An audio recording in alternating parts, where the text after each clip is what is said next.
Right, okay, so moving on, kind of completely change now. Obviously, I want to talk about Christo Popov because he almost had the perfect dream run.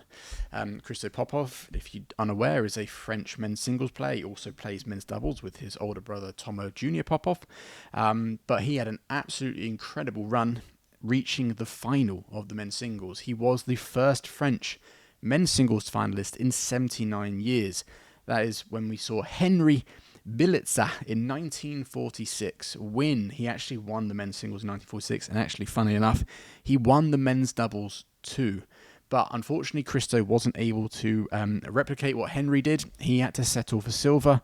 But I'll get to the final in a second. I kind of want to focus on a few other things too. First, like I said, Christo played brilliantly all week. And I think had a lot of questions about Christo Popov, naturally, for the Q&A section, asking me what's he improved upon, what makes him so good, etc. So I kind of want to go through some of the basic improvements or some of the observations I've had about Christo from watching him this week and actually watching him over the course of this year, because I think it's actually been this year where he's starting to get a bit more consistently getting into the quarterfinals, semi-finals and finals of a lot of the Super 500 and above tournaments. We're starting to see him in the getting into the weekend matches far more often this year as opposed to last year. So for me, this week, let's just focus more on that. He played incredibly quickly, and especially in his quarterfinal and semi-final. So quarterfinal overall against Chi Yu-Jen, and then the first set in the semi-final against Kunle Vitsan. He was so fast. He was like a bullet around the court. His attack and intensity was absolutely relentless. And also on top of that, he is incredibly quick on his feet. To do that, that means that he's also got a very fast defense. Kunle Vitsan, for example, has a lot of deceptive skills.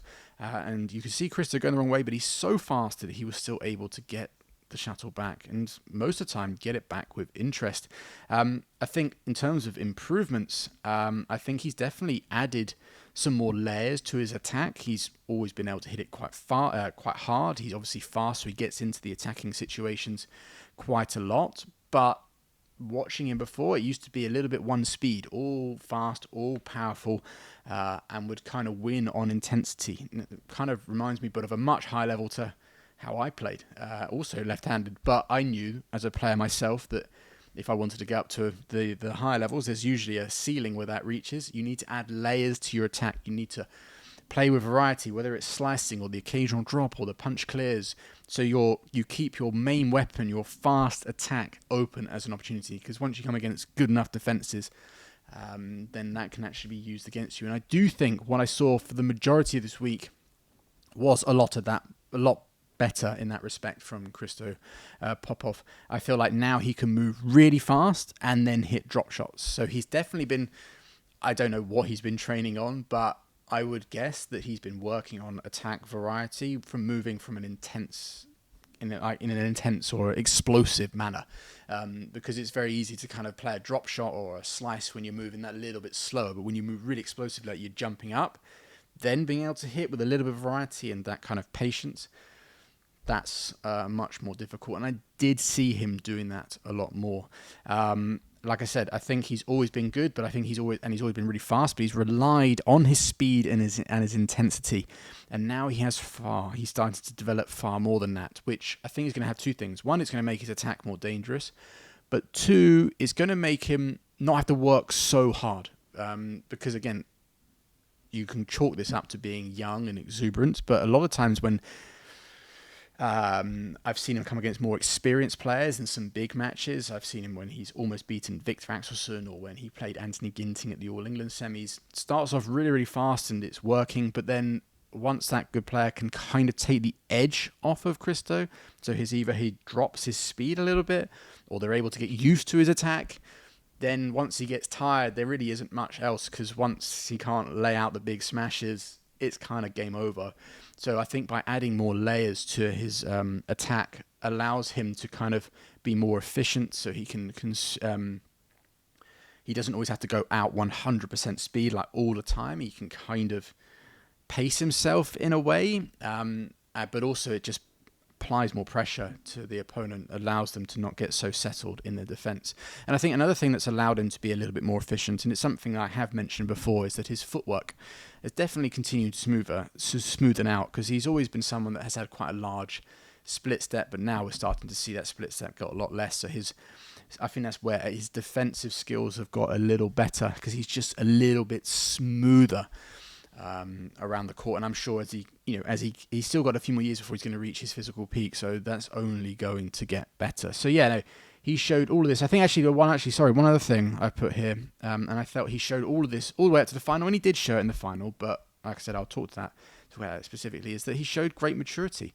We must bear in mind that he was playing at his home tournament. There's going to be a lot of expectations, might be the wrong word, but he's going to put a lot of expectation on himself. He wants to do really well in front of his home crowd, and that can sometimes it's then very hard in those situations to play calmly, to play maturely, to not get super nervous or tense or uptight, or to go all out, or to be a little bit too exuberant.